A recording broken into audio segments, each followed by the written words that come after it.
Hi, everybody. I'm new in Montreal. I'm new in Canada. Actually, this is my first time that I'm just away from my home country. I'm an English-speaking person, normally Turkish-speaking person, but I'm here just to try to learn some French words like merci, bienvenue, or ouverture des ports, le récolté. That thing in metro. So I don't know, it's just someplace I will do better. So, okay, I'm here as a postdoctoral researcher in GERAD, actually in Université de Montréal. I work with Margarida Carvalho. This is what I'm going to present today is a data-driven matching algorithm for right tooling problems. This guy here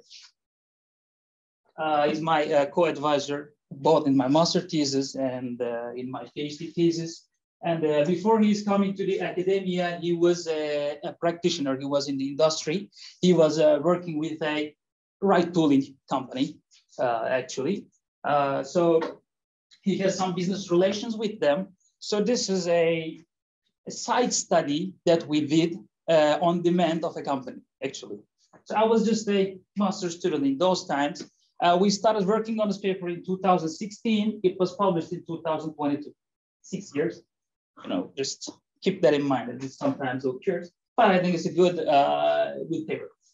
Yeah, here's my agenda. First, I'm gonna make a little bit introduction on the terminology. What are the quality characteristics? And I'm going to tell about what is right tooling, actually on the example of tag. This is the application that we worked on. It's in Turkish means tek araba gidelim, which means that let's go on a single car. So yeah, it's just, it tells us what we are doing actually. Then I'm going to talk about rank aggregation. Actually, it's somehow close to content study because we have another ranking, but it's not like, his study is more mathematical, let's say. This is like it's like a game here. Then I'm going to talk about the data-driven matching algorithm, which is the main thing about this study. Then share about a computational study, which is not too extensive, let's say. I know just in our community, the computational studies are very extensive. We have just huge data, blah, blah. But in this study, we have just a very small data. Even today is just a toy example that we can show in a machine learning course. But yeah, it works. Well, I'm going to talk about that, and I have a little discussion about what is going on. So first of all, I want to talk about the terminology. The first thing is that carpooling. The whole main idea is that actually in all of these terminology, all of these public transportation modes, we are interested in being a passenger in some other person's car, okay? So we have a car, just let's say usually we have 4-seat cars, okay? So I occupy as a driver just a single seat. So there are 3 seats are empty.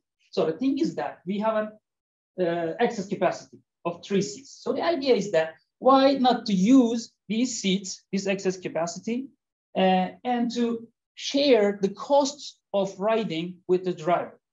This is the idea. The first thing is that the carpooling, it was very famous in the United States in 80s. I don't know about Canada, but in the United States, we have these high occupancy lines, which means that there are some lines, just like bus lines. In bus lines, only the bus goes, right? In these high occupancy lanes, the vehicles which have more than 1 people on board, they can use those high occupancy lanes. So it will give you the advantage of getting rid of the traffic jam in rush hours, okay? So it was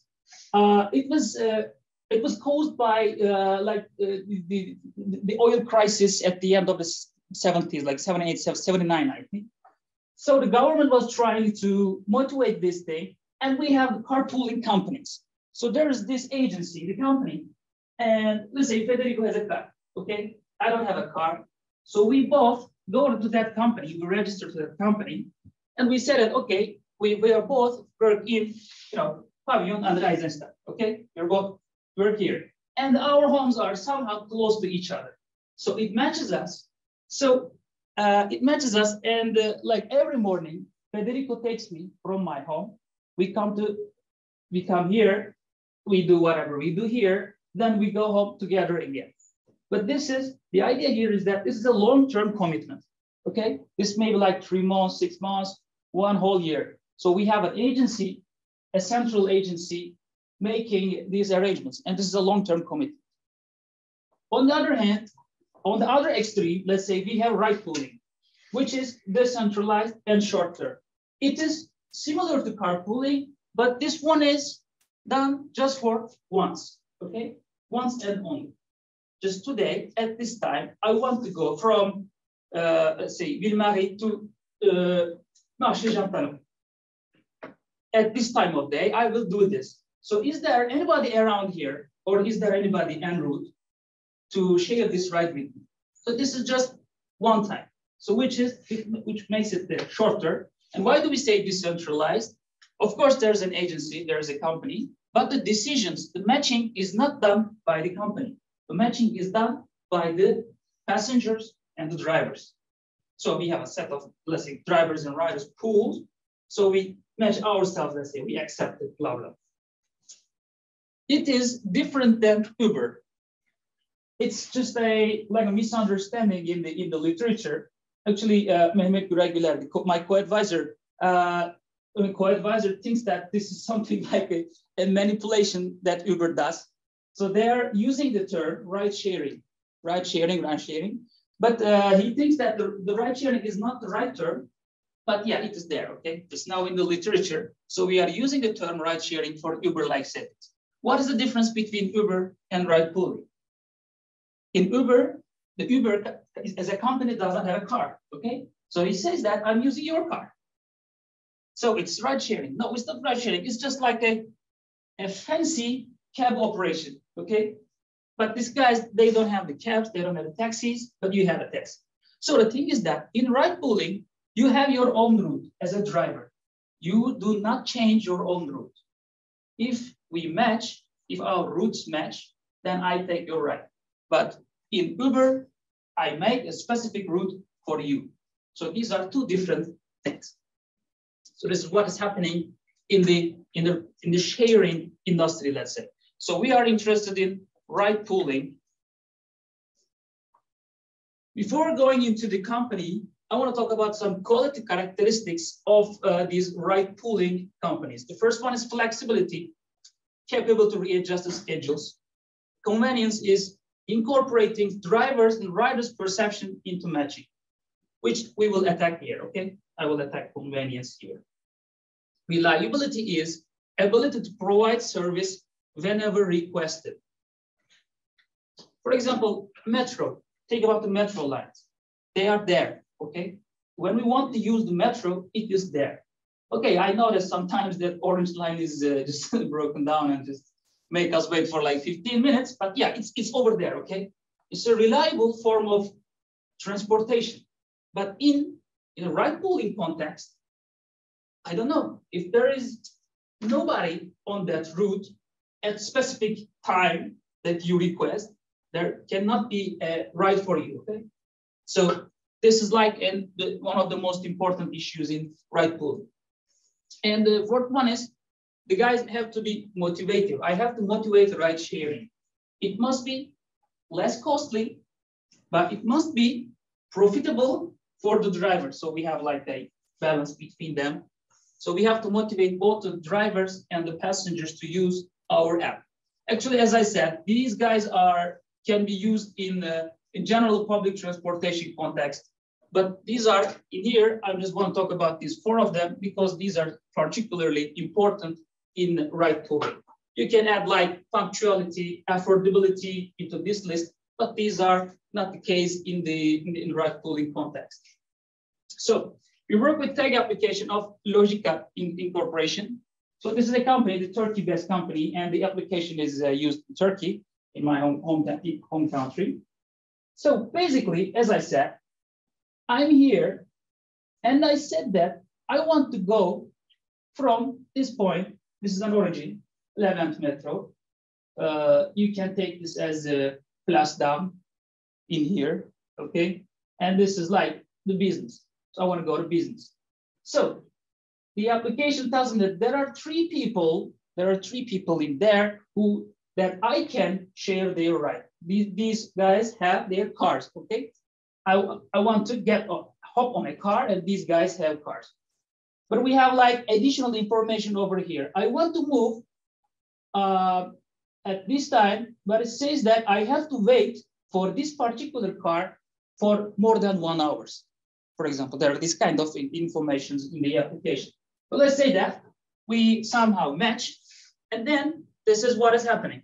The car is in here S, and it ends in S. So this is the origin of the car, and this is the origin destination of the car. But the passenger hops on the car, just as I said, en route, somewhere at this point, and hops off the car, again en route, okay? We didn't change the route of the car itself. So we are just sharing its route. So it was in the time that we worked with this company, it was at the launch phase. The data is coming from Istanbul, which is the largest and the most crowded city in Turkey, and it's in Ankara, which is the capital city of Turkey. So the first data and at this launch time, the application was deliberately used only in the universities. So they're just the undergrad or graduate students who are using this application at the launch, okay? Making the beta version of the application. So these guys have to have a right matching algorithm, which means that, okay, I said that in right pooling, we accept each other.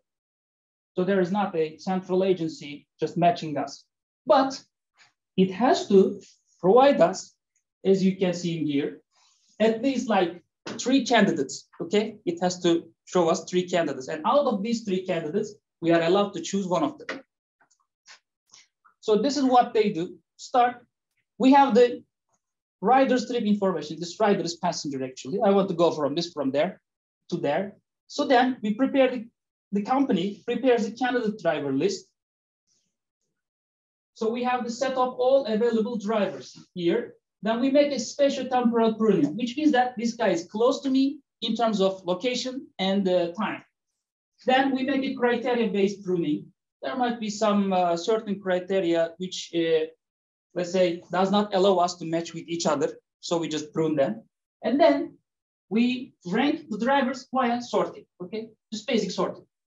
So there are criteria. You beat me in that criteria. I beat you in this criteria, like your games in there. So, but it's just a basic sorting, okay? It's simple sorting. There's nothing special here. Then we have the candidate driver list. Then we send it to the application to the rider, and the rider decides one of the drivers. If there's an accepted match, inform the driver and finish the process. And no, say there's no match here. So I cannot use the application. So this is the current procedure. We didn't do too much. We didn't change this thing too much, but we just attack here, okay? So we said that the simple sorting is not the right way to do this. By the way, this spatial temporal pruning and criteria-based pruning is almost in all of the studies, okay? This is just like you start from here. This is sensible, actually. If you want to go, if I want to have a trip today and you want to have a trip tomorrow, so basically, not a match. Is it something that the user can tune? Like, say, I want a ride in 1 hour or in maximum 2 hours? No, at that time, there was nothing like that. There are in some cases like the application may show like 100 drivers, like in a shot, just because of that problem. But it's good that it can be just directly suggested to the company. So let's say that here is the example. I place my trip request at 13:10. There are 3 drivers after the special temporal pruning, blah, blah, blah, blah. So now I have to rank them. So based on criteria, I look at that. So I have a route and these guys have their own routes. So by looking at our route match, which means that how much my route and the driver's route match, we can make, let's say, this ranking, okay? Just looking at route match, B1, B2, B3. So we look at the origin, for example, and the origin of all these drivers are same. Yeah, we are both, all of us are living from Université de Montréal. So, so this thing gives me no information actually. So I can make a ranking based on this criteria. So they are all equal to each other. And from the departure time, you see that I placed my at 1310. So let's say that D1 is like at 1320, so which is closer to what I want. And D2 and D3 are at 13.5, so which are later than I expect, and they are both equal to each other. So we have just 3 rankings with respect to these 3 criteria. This is just an example. There can be many criteria. So what is consensus ranking? Consensus ranking is just, okay, look at all these guys and find the final ranking, okay? Which is satisfying all of these criteria. D1, D2, D3. So I will propose this D1 to the writer. I will propose, okay? He doesn't have to be, he doesn't have to choose it, but I will propose it. So here's a simple binary program to find this consensus ranking, and this is called rank aggregation. This is just a binary program. The Xij variables are showing me if they are equal to 1, which means that I precedes j, or otherwise. So these Wij's and Wij are the let's say superiorities of each driver. I will show you the function. Sorry. Okay, so basically it tells us that in how many of the criteria, this I precedes j. Okay, that's how we calculate Wij's. So when we basically put all these guys here, for example, if the instance is this, then the result will be D1, D2, and D3. So Wij, as I said, is calculated as, this is an indicator function here. So I look at all the criteria. The K is criteria. In criteria K, if I precedes J, then it's going to be 1, blah, blah, blah, blah. But using this function, this formula necessitates the full ranking, which means that there should be no ties. So if you remember my example, there are ties in some criteria. So in that case, I cannot use this one. So instead, what we do, we have these auxiliary superiority points, which makes us that actually just add this equality into this indicator function. Do you give the same importance for each criteria? In here, yes, but actually the study is about that. We say that, we are going to say that, okay, how to learn these weights, okay? But in here, you see that there's no weight over here, just an indicator function. It's coming from criteria. So it can calculate it directly. There's no weight. Thank you, by the way. Which means that I'm on the right path. I'm just make you wonder the right thing. Good for me. Thank you very much. I'll stop bragging. Yeah. So as I said, there must be full ranking, okay? There must be full ranking. What if there is not a full ranking? Then we have to go and use this formula with Sij. But the rule is that these Wij's must be between 0 and 1. Actually, they are complementary. So just Wij is equal to 1 minus Wji.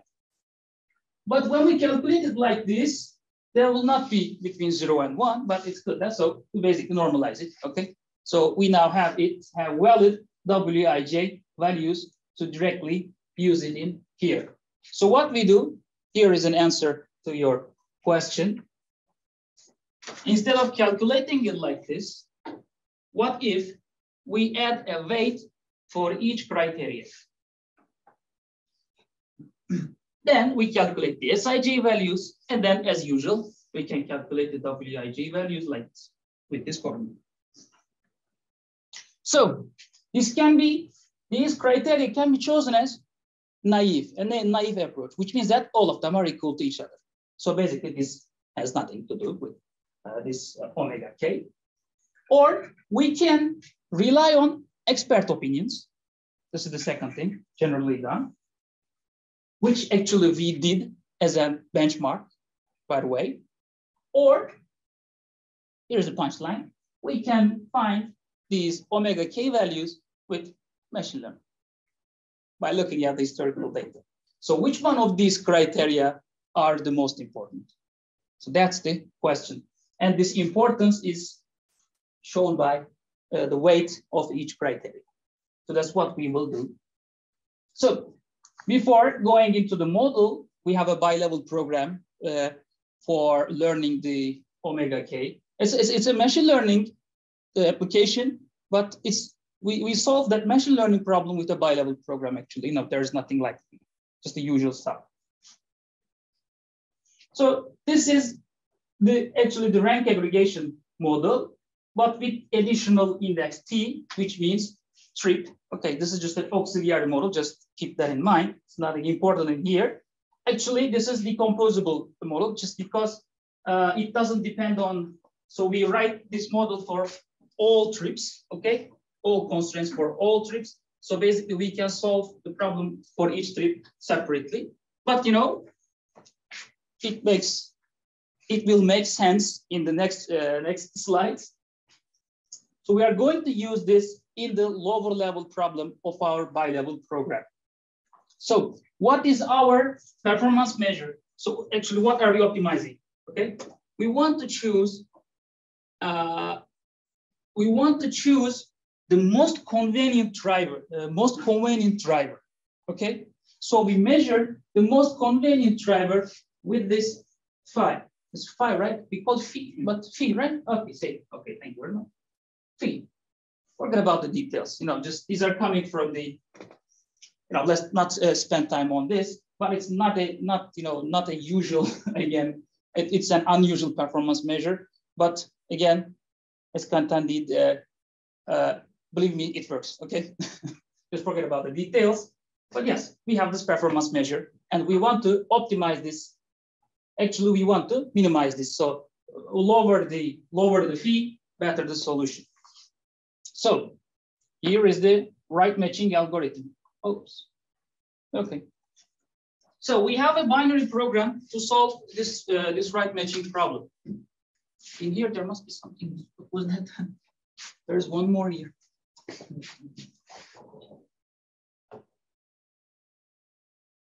Yeah. Okay. Let's talk about the variables. Okay. This is my mistake. So this thing is duly noted. 4 minutes. Huh? 4 minutes. Okay. Okay. So we have phi t is the error, wijt is the superiority point that you remember from the rank aggregation. We have omega k as the criteria weights, and xijt is the ranking variable over here. Actually, these are this summary of what we used so far. So we have this bilevel program over here. The lower level problem is the rank aggregation.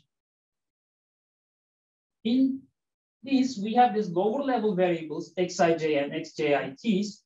And normally in the rank aggregation, these wijts are constant. We can calculate them by indicator functions beforehand. But since we are interested in finding the omega k, and the function of wij depends on omega k, so these guys become also variables. Okay, so we have a nonlinear objective function over here. So what do we do mainly? We just said that, okay, find the weights for each criteria and make the summation of them equal to 1. And by using that omega k, calculate the wij's and use them for the rank aggregation. And in the overall, this again is not seen here, minimize the error, okay? So minimize the phi. Minimize the phi, yes. Minimize the summation of phi. Actually, this is very simple. So it's a nonlinear bilevel programming problem. It's a nightmare, of course. So we do not directly solve it, but instead we write down a reformulation, and we are able to reformulate it as a single level problem.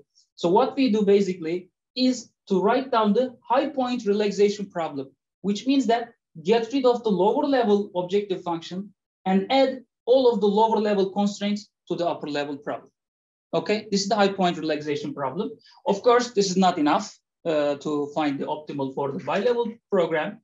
So we added these 33 and 34 to the upper level also, okay? There is a proof in the paper that shows us that this single level formulation, this high point relaxation problem with 33 and 34, these are not in the original model. We added this for reformulation purpose. They say they find the same result, okay? So we formulated as a single level and we solved it with Barron solver and used in GAMS. And as I said, our data set is very small. As I said, it is from the launch time of the company. So basically we have, there are these 5 cases. This number of drivers tells us that after spatial temporal pruning and after criteria-based pruning, there are only 2 drivers to rank. There are only 3 drivers to rank and so on. So we have we divided the training sets and test set, and these are the sizes of them. And these are the results.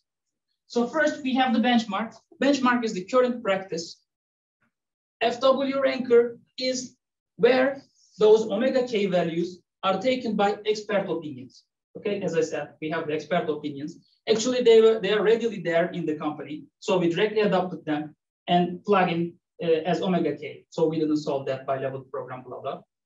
This LB ranker is where we learn the omega k's. So learning-based ranker.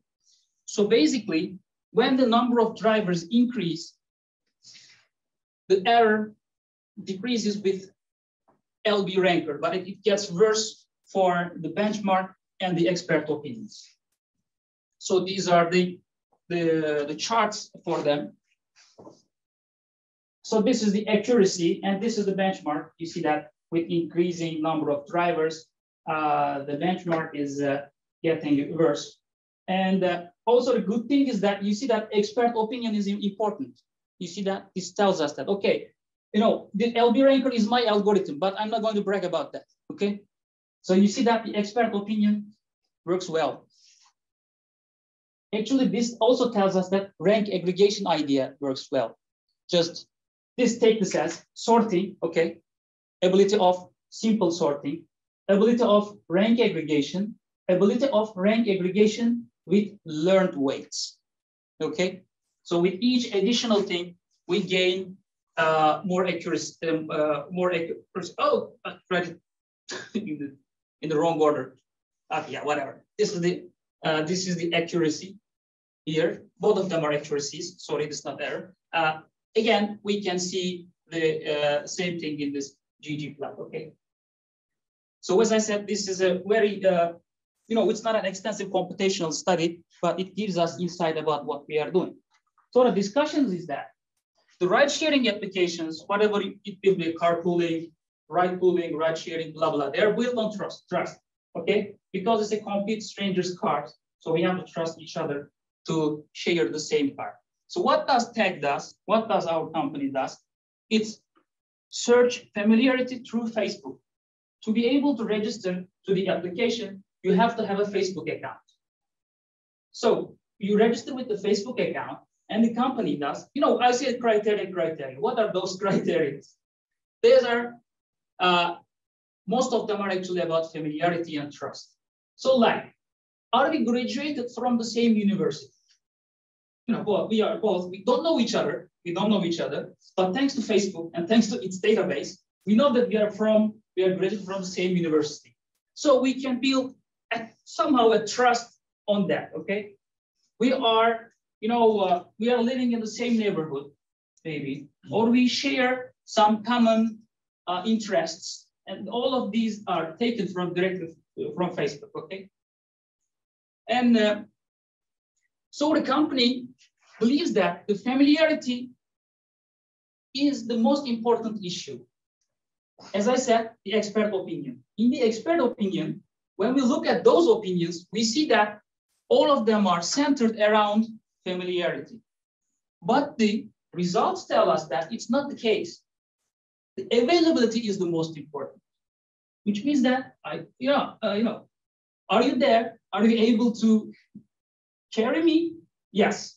Then I don't, I don't care who the hell you are. Just, okay, so that's it. I don't trust. So the omega k values learned by the bilevel program tells us otherwise, actually. But then, trust is a real issue. We know that it's in practice. So just last week, or just let's say last month, I think there was just a sexual assault in Uber, for example. And I don't know the right place, but it's in Montreal. I think it's around here. So we know that the trust is the issue. So we basically ask why it's not the case in our example. So the reasons is just, they're straightforward actually, they are there. The thing is that the company is at the launch, which means that we don't have enough data, which means that in the launch, it's a beta version. So we only share the application with college students. So, college students, we are just, we are a little bit crazy, we don't need that too much trust, okay? We just hop off, hitchhiking, we do hitchhiking. So basically it's a fancy hitchhiking application. So we trust each other. So the trust is not the issue while choosing a match, okay? So, but what my idea is that, so this whole study, in my opinion, is flawed, okay? It's flawed just because of this reason. We are at the launch, we have a small data, we have to replicate the study with more data. But it tells us that in different times of the company's lifetime, the results may be different. Actually, not maybe, they will be different. So we got to look at what's going on in the practice. So we got to reevaluate everything one by one. Yes. Yeah. I'm saying something very new here. Yeah. Thanks for listening. Thank you.